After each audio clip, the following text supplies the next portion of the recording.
안녕하십니까. 사실과 자유 이승만TV의 주익종입니다.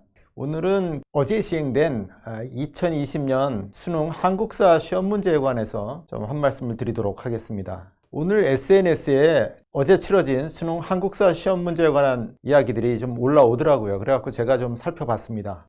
이걸 보니까 정말 미쳤다는 말밖에는 할 말이 없습니다. 그래서 오늘 제가 드릴 말씀의 제목을 미치광이 출제 2020년 수능 한국사 시험 이렇게 잡았습니다. 왜 이런 험한 말을 쓰는지 여러분들도 보시면은 이해를 하실 겁니다. 수능 한국사 시험 문제는 모두 20문제인데요. 그 중에 10문제는 조선 후기까지를 다루고 있고 11번부터 20번까지 10문제가 개항기 이후에 한국 근현대사를 다루고 있습니다. 그러니까 근현대사의 비중이 딱 절반인 겁니다. 제가 각 문제가 뭐에 관한 것인지를 한번 체크를 해봤습니다. 문항을 자세하게 보시기는 어렵고 제가 각 문제가 뭐에 관한 것인지를 메모를 해봤는데요. 근현대사의 첫 번째 문제인 11번 문제는 동학에 관한 문제고요. 그러니까 항일 문제라고 분류할 수 있겠습니다. 이 12번 문제는 국채보상 운동에 관한 문제고요. 역시 항일 운동에 관한 문제가 되겠습니다. 13번은 을사조약에 관한 문제고요. 그러니까 일제 침략에 관한 문제가 되겠고요. 14번 문제는 3.1운동에 관한 문제입니다. 그러니까 역시 항일운동에 관한 문제고요. 15번은 60만세 운동과 광주학생운동에 관한 문제입니다. 그러니까 역시 항일운동에 관한 문제가 되겠고요. 16번은 김구의 한인 애국단에 관한 문제입니다. 역시 항일운동에 관한 문제가 되겠고요. 17번 문제는 일제 말의 전시 총동원에 관한 문제입니다. 일제 수탈에 관한 문제죠. 그 다음에 이 18번 문제는 모스크바 3국 외무장관 회의에 관한 문제고, 그러니까 건국에 관한 문제가 되겠고요. 19번 문제는 광주 5.18에 관한 문제입니다.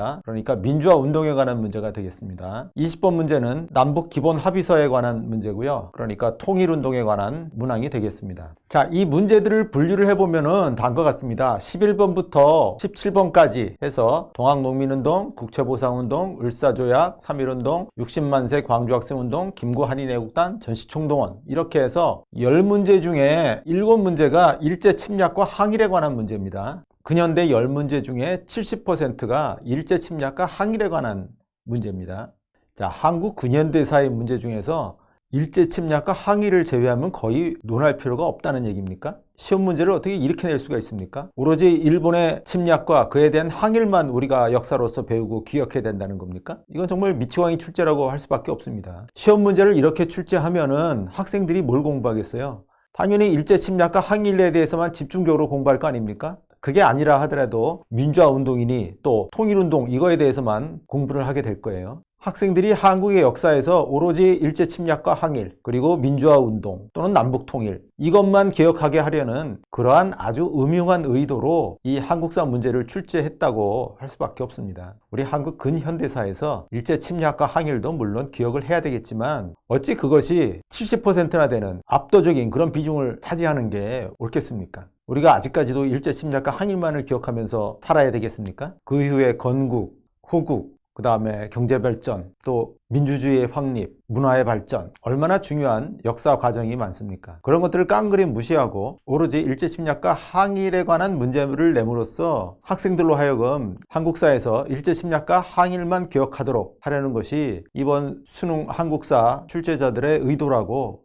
하지 않을 수가 없습니다. 이거는 정말 사악한 저의가 있다고 할 수밖에 없습니다. 여기 대해서는 조금이라도 양식이 있는 역사교육 교수라든가 역사 교사라면 당연히 문제 제기를 해야 됩니다. 이렇게 오로지 일제 침략과 항일만을 기억하는 것 말고도 이번 수능 한국사 시험 문제에는 또 하나의 문제가 있는데요. 오로지 운동사만으로 한국사를 본다고 하는 겁니다. 자, 해방 이후에 한국 현대사와 관련해서 광주 5.18 문제를 냈어요. 한국의 민주주의 확립은 한국사에서 중요한 주제죠. 그런데 한국 민주주의 확립이 이 민주화 운동 덕분에 이루어진 거겠습니까? 그게 아니죠. 민주화 운동은 극히 일부를 차지하는 거고, 애초에 대한민국이 건국될 때 민주주의 정체가 도입되었고 거기에 선거를 통해서 계속적으로 민주주의의 내실이 갖춰져 왔던 것이죠. 선거를 통해서 국민이 정치에 참여하고 또 그 통로로서 정당 정치가 확립되고, 이런 중요한 과정이 깡그리 무시되어 있어요. 한국 민주주의 확립에서는 민주화 운동이 중요하고 그 민주화 운동 중에서는 광주 5.18을 기억해야 된다 하는 것이 이번 수능 출제자들의 교활한 의도라고 하겠습니다. 자, 한국사는 수능에 필수 과목이 되어 있습니다. 모든 학생이 한국사 공부를 해야 돼요. 그런데 이렇게 한국사가 수능 필수 과목이 된 것은 지난 박근혜 정부 때의 일입니다. 한국사 교육을 담당하는 교수와 교사들은 이렇게 일제침략과 항일만을 기억하거나 아니면 오로지 민주화 운동만을 기억하게 하려는 아주 사악한 의도를 갖고 이 한국사 교육을 담당을 하고 있습니다. 이런 사람들에게 엄청난 포상을 내려준 게 수능 한국사 필수입니다. 바로 그게 박근혜 정부 때 이루어진 일이고요. 이 부분에 대해서는 자유우파 시민이라든가 정치인이라면 정말 반성을 해야 되고요.